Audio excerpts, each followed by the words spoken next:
Nah, kamu kan uangnya nggak ada serinya tuh, Nik. Nah, itu dapatnya dari mana Dari sih, tuyul, Bu.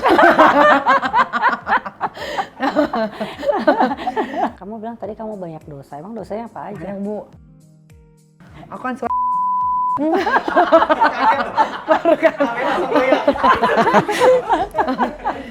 Benar kamu anti konten giveaway? iya. Duh, lemong. Niki tuh nggak perlu nama baik, Bu, gitu. Niki tuh cukup nama baik Niki di keluarga sama orang-orang terdekat dan Tuhan yang tahu. Yang penting kita tidak merugikan orang lain, tahu kewajiban kita sebagai manusia seperti apa, memanusiakan manusia gitu kan. Buat Niki udah selesai sih.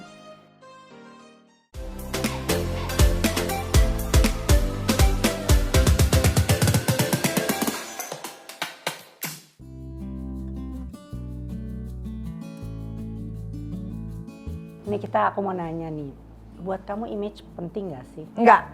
Kenapa? Aku bukan hidup dengan image sih, Bu. Aku hidup di dunia kenyataan gitu. Buat aku image, jadi gini, image itu buat aku nggak terlalu penting-penting banget. Yang penting itu adalah ketika kita bertemu dengan seseorang, kita bisa menempatkan diri yang baik sama orang itu gitu kan. Ketika kita lagi di sini, kita harus berpakaian dengan selayaknya, proper gitu kan. Jadi buat yang suka jaga-jaga image itu, buat aku jadinya beban tersendiri di dalam dirinya gitu. Dan aku nggak bisa, beban hidup aku udah banyak, Bu. Dengan menjadi single parent anak 3 yang tidak dibiayai dengan mantan suami, itu buat aku udah lumayan gitu kan. Belum lagi dengan berbagai masalah bertubi-tubi yang selalu aku hadapi sendiri. Terus tiba-tiba aku harus jaga image lagi. Kayaknya nggak lepas aja gitu. Jaga image juga nggak bikin lo kaya anyway gitu kan. Niki yang bikin kaya aja deh, Bu. Puyeng banget, Bu, banyak cicilan gitu kan. Yang penting kita tidak merugikan orang lain, tahu kewajiban kita sebagai manusia seperti apa, memanusiakan manusia gitu kan. Buat Niki udah selesai sih. Anak kan udah cukup besar, yang nomor 1 itu nggak apa-apa? Nggak apa-apa. Udah mengerti sama Niki? Alhamdulillahnya Niki tuh taruh anak-anak Niki di sekolah internasional yang memang ibu-ibunya nggak suka gosip gitu pertama. Kedua, anak Niki bukan anak yang dibesarkan tidak penuh dengan kasih sayang. Jadi ketika walaupun anak-anak Niki tidak punya seorang ayah, tapi kasih sayang Niki berikan itu udah komplit seperti adanya seorang ayah. Mungkin keluarga yang utuh juga belum tentu bahagia gitu kan, belum tentu bisa memberikan apapun yang anaknya mau atau memberikan fasilitas yang bagus gitu kan. Jadi anak Niki itu kan udah mulai main sosial media juga, terus tahu kelakuan mamahnya misalkan di luar suka begini, suka begitu, apalagi di Instagram suka ada foto-foto gimana. Anak Niki tuh lumayan gimana ya, kayak dia tuh nggak yang Ami jangan begini, Ami jangan begitu, karena yang anak-anak Niki lihat itu adalah ketika Niki ada di rumah, Bu, gitu. Bukan ketika Niki ada di luar. Kalau ketika Niki ada di luar, kan kalau Niki sama Loli kan udah mulai bisa komunikasi dengan baik kan. Suka cerita gitu. Jadi ya, yang dia lihat yang di rumah baik ya udah. No matter what miminya di luar kayak gimana dia nggak peduli. Walaupun kamu juga nggak pernah ngejelasin, oh ya mami nih kalau di luar tuh begini. Iya, aku jelasin. Kayak dia kan udah bisa nonton konten YouTube aku segala macem. That's why makanya dari tahun lalu aku tuh selalu ngasih edukasi sedari dini sama anak aku yang perempuan. Karena aku tahu kan, aku kan gak mungkin 24 jam untuk ngawasin anak aku. Jadi ketika dia nonton YouTube apa atau YouTube miminya lah yang YouTube-nya hancur banyakan kan. Jadi aku kasih tahu, Loli ini dampaknya kalau kamu nonton begini, terus kamu serius sama diri kamu dan kamu melakukan ini, kamu akan jadi begini, masa depan kamu akan hancur. Ini yang Mimi lakukan semuanya pure untuk pekerjaan karena Mimi harus, pokoknya aku ngomong selayaknya ibu sama anak yang anaknya udah mau beranjak jadi teenager. Jadi aku jelasin semua dan dia mengerti. Makanya dia kalau ngelihat orang-orang gitu atau enggak, makanya Loli tuh sekarang nggak main Instagram, Bu, karena dia tuh malas banget untuk ngejelasin ke netizen kelakuan miminya gitu loh. Karena dia lebih tahu miminya dibanding netizen di luar gitu kan, kayak mak lu nih tukang berantem, mak lu nih begini segala macem, mak lu prostitusi pun dia tahu gitu kan. Tapi Loli ya memang iya ya. Kalau kita sekolahin anak kita di internasional sama di bukan internasional, itu wawasannya beda gitu. Jadi anak aku cocok aja kayak Loli masuk pesantren kemarin. Ya ketika dia lagi di sekolah ya dia pakai kerudung, ketika lagi di pantai dia pakai bikini, ya nggak ada salahnya gitu. Masa terus aku disuruh bilang, itu anaknya pakai kerudung kok ke Bali pakai bikini? Lah, anak aku.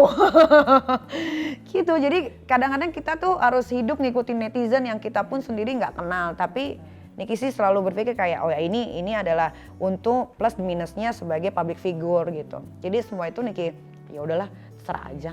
Jadi nggak di-drive sama netizen ya? Iya. Justru Niki yang nge-drive netizen untuk mengikuti apa yang Niki lakukan Iya, sehari-hari ya? selalu kan Niki bilang juga kadang-kadang sama pengikut Niki, kalau ada kelakuan Niki yang jelek-jelek jangan diikutin. Ya kalau diikutin juga ya terserah gitu, tapi Niki selalu bilang begitu. Soalnya kalau hidup lempeng-lempeng aja Bu, ya nggak usah hidup lah. Itu namanya hidup kurang hidup. Iya benar, aku tuh suka banget yang namanya adrenalin gitu. Iya betul. Ini kita sosial media tadi ya penuh huru-hara, penuh kadang ribut. Itu berpengaruh nggak sih buat brand-brand yang mau mengendorse kamu? So far sampai sekarang sih Bu, alhamdulillah nggak berpengaruh sama sekali. Nggak ada korelasinya, karena mereka juga lihat dari engagement dari berapa orang yang ngelihat, yang kepoin Instagram aku gitu. Alhamdulillah sih, maksudnya mereka cukup mengerti kenapa Niki bisa vokal begitu di Instagram Niki. Jadi brand apapun masuk-masuk aja sih Bu. Gitu ya, jadi nggak ada masalah ya. Benar kamu anti konten giveaway? Iya. Duh, Temo. Kenapa tuh nih? Kalau giveaway, sebetulnya sah-sah aja semua orang mau melakukan giveaway atau tidak. Tapi kalau Niki kan cari pahala. Kalau Niki misalkan mau mengasih sesuatu sama seseorang, tapi Niki minta dulu sama orang lain, nanti pahalanya buat mereka dong, bukan buat Niki. Gitu. Niki tuh nggak perlu nama baik Bu, gitu. Niki tuh cukup nama baik Niki di keluarga sama orang-orang terdekat dan Tuhan yang tahu. Apapun kelakuan Niki atau perbuatan Niki yang baik-baik, biar mereka aja yang terdekat yang tahu. Di luar sana bila perlu nggak usah ada yang tahu gitu. Niki malah pengennya orang tahu Niki tuh udah berantem aja deh gitu. Biar ketika Niki melakukan hal-hal yang baik, ya udah diem-diem aja gitu. Aku melihat kamu kontroversial dari satu sisi, kamu punya empati sama orang-orang yang membutuhkan. Siapa sih orang-orang yang kamu bantu dan bentuknya seperti apa? Kalau Niki tergantung sih Bu, lagi kesambet apa dulu gitu. Kayak kemarin kan ini baru di Sukabumi baru ada kena longsor lagi ya, banjir. Sebelum itu kan ada gempa. Jadi hampir 500 rumah penduduk di Sukabumi kemarin Niki bagi-bagikan voucher paling besar 5 juta untuk satu kepala keluarga untuk membangun lagi rumahnya. Padahal kan di situ ada gubernurnya segala macam gitu. Tapi Berapa orang yang kamu bagi itu nih? 500 kepala keluarga. 500 kepala keluarga. Dan itu memang tidak diekspos gitu. Terus apa lagi ya? Palingan kayak rumah yayasan kanker. Terus Niki kasih tahu aja kali ya, Nggak apa-apa supaya dong. biar berimbang Iya, gitu. justru aku pengen wawancara Niki, aku pengen tahu the other side of Niki. Iya. Jadi Niki juga ada bangun masjid di daerah Bandung. Alhamdulillah. Terus sampai detik ini Niki masih memberikan gaji guru honorer di daerah Makassar. Niki selalu transfernya ke Pak Ustadz Maulana dan itu tidak pernah skip setiap bulan. Terus Niki membantu anak-anak kanker itu karena kan mama Niki meninggal karena kanker rahim. Jadi pengen aja gitu karena Niki tahu ternyata cancer itu adalah penyakit yang lumayan membahayakan kalau kita taunya terlambat gitu kan. Tapi kan kalau di daerah-daerah itu kan mereka taunya terlambat semua. Jadi bagaimanapun caranya Niki selalu kayak nanya lagi perlu apa, butuhnya bagaimana gitu. Selalu Niki yang bantuin di yayasan rumah kanker itu. Ya palingan selebihnya nggak tahu ya Bu, karena Niki dulu mungkin karena dari keluarga yang berjuang, jadi pernah ada di yang titik di mana susah gitu kan. Ketika Niki sekarang, Niki tuh nggak pernah bisa melupakan kehidupan Niki yang zaman dulu gitu. Jadi kalau ngelihat orang susah aja tuh Niki bisa nangis gitu dibanding orang-orang lain. Jadi ya palingan kalau lagi misalkan ya coba cari daerah mana yang harus dibantu gitu. Ya diam-diam aja udah datang ke sana. Kayak awal-awal PSBB, artis-artis lain belum tergerak pikirannya untuk membantu. Akhirnya Niki yang memulai duluan untuk memberikan uang Niki sendiri pribadi gitu kan, untuk diberikan ke dokter-dokter dan Niki berikan APD. Baru yang lain ikut-ikutan. Itu juga patungan, bukan pakai uang sendiri gitu. Makanya kadang-kadang suka bingung gitu.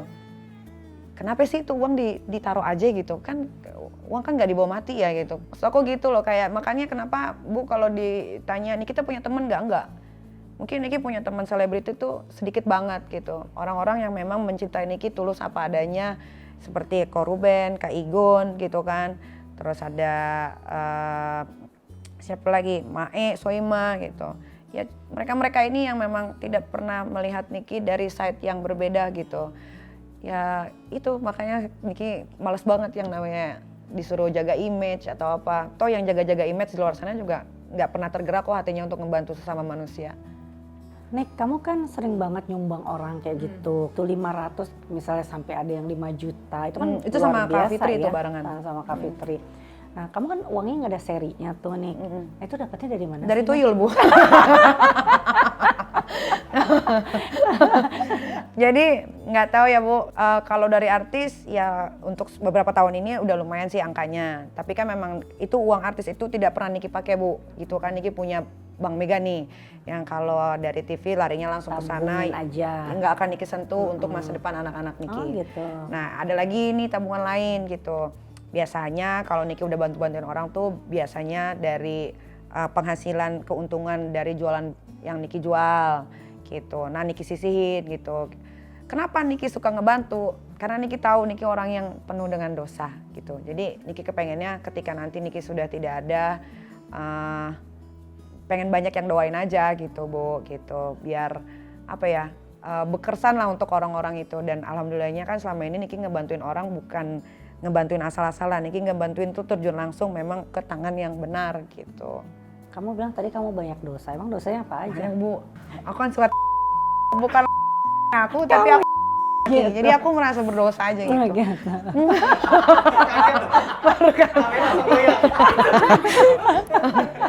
Iya kan nggak tahu namanya manusia Bu, kadang-kadang suka melakukan hal-hal kecil gitu kan, ya apalah segala macam. Menyakiti orang kita nggak sengaja. Ya benar, gitu. dari mulut ini orang bisa sakit hati gitu. Jadi ya gimana ya caranya buat ngelebur dosa itu ya beramal sebanyak-banyaknya. Nah terus aku lihat juga terakhir di YouTube-nya Niki kan Niki bikin Nikita Nikah ya? Ya Nikita Nikah. Itu idenya dari mana sih Nik? Aku. Maksudnya kenapa kamu bikin itu? Karena pernikahan aku selalu gagal. Jadi aku pengen ngelihat pernikahan itu seperti apa, hikmatnya segala macam gitu. Supaya jadi waktu aku nikah kan nikah yang pertama aku masih kecil 22 tahun. Aku nggak ngerti tuh artinya cinta apa, artinya sayang apa. Jadi berumah tangga ya berumah tangga aja. Memang yang pertama dirayakan besar banget gitu, sampai panggil tamu berapa ratus orang. Tapi Niki nggak merasakan pernikahan yang sebenarnya. Nah yang kedua pernikahan Niki kan juga biasa. Terus akhirnya gagal. Yang ketiga lebih biasa lagi, malah Niki yang bayarin pernikahannya gitu. Jadi Niki tuh kepengen bikin satu acara Nikita Nikah Yuk itu supaya Niki tuh bisa hadir di pernikahan itu, berhayal seolah-olah kalau Niki lah yang ada di situ gitu, merasakan apa yang mereka sedang rasakan gitu. Dan emang nggak tahu ya Bu, dan Niki tuh dari dulu entahlah orang mau bilang apa, senangnya emang ngebantu orang aja gitu. Kadang-kadang sampai kakak Niki pun bilang, lu bantuin orang melulu lu gitu. Coba deh lo bahagian diri lo sendiri gitu. Makanya kalau udah dibilang gitu suka nangis gitu. Seneng aja kalau bisa lihat orang bahagia tuh Niki seneng. seleksinya gimana nih kamu? Seleksinya itu orang-orang susah yang mau menikah tapi tidak punya biaya gitu. Ceritanya bener-bener yang sedih, tapi kebetulan memang Tuhan emang maha baik sih. Pas Niki pengen ketemu aja gitu, dari ribuan email yang dikasih, yang masuk ke email kantor, dapat dia itu emang bener-bener apa ya mukjizat aja sih gitu. Ceritanya bagus banget dan memang orangnya memang susah. Jadi yang Niki nikahkan itu memang orang-orang yang susah. Iya, dan mudah-mudahan ya suatu hari ya bisa. Enggak aku udah mau nikah lagi. Ih, jangan dong, harus. Harus? Iya dong. Ya udah terserah Bu Ati deh kalau gitu, aku nikah lagi deh. Ya siapa tahu besok bertemu kan. Iya sih. Sama soulmate, coba dapat rezeki jodoh dari Tuhan. Amin. Kata teman-teman Niki juga gitu, mungkin pernikahan Niki tuh harus gagal terus untuk menemukan satu orang ini yang baik, tapi masih nggak tahu nih di mana gitu. Ya mudah-mudahan lah Bu. Ada juga orang yang bilang, oh ya kadang-kadang kamu sukses di karir, sukses di uang, tapi gagal di pernikahan. Nah, kamu merasa itu terjadi sama kamu nggak nih? Terjadi banget. Makanya sekarang aku mendingan nggak usah punya status sama siapapun, karena aku merasakan dari yang pernikahan kedua dan ketiga ini, setiap aku memutuskan untuk punya pasangan dan akhirnya menikah, bukan hanya dari rumah tangga yang hancur, tapi rezeki pun menurun. Gitu. Lebih baik aku banyak masalah dibanding aku deket sama laki. Karena setiap aku deket sama laki, ada aja, ntar tiba-tiba programnya hilang lah, ntar tiba-tiba apa segala macem gitu. Kayak waktu yang terakhir kan tiba-tiba di stop dari pagi-pagi pasti happy gitu. Terus tiba-tiba sinetron bungkus. Pas udah aku memutuskan untuk wah nggak bisa nih, mendingan cerai aja gitu kan. Cerai datang lagi semua gitu. Makanya aku mendingan sendiri aja Bu. Buat aku kebahagiaan aku tuh sekarang udah komplit dengan punya 3 anak. Betul. Gitu. Iya sih. Nick, how you describe yourself? Apa ya? Nih aku itu orangnya, aku tuh selalu mencurahkan apa yang aku sedang rasakan gitu. Aku nggak bisa orangnya yang munafik gitu, diam-diam. Ketika misalkan aku ketemu sama orang yang nggak aku suka, ya aku pasti akan bilang nggak suka. Jadi ya hidup aku, kalau aku describe diri aku sendiri ya Nikita ya Nikita gitu. Jujur apa adanya, suka-suka enggak, dibenci orang pun tidak ada masalah, yang penting tidak dibenci Tuhan. Terus apa ya, Niki suka menjadi diri Niki sendiri. Oke, terima kasih ya Nick. Terima kasih Bu Ati. Atas kejujurannya, atas ngobrolnya yang seru.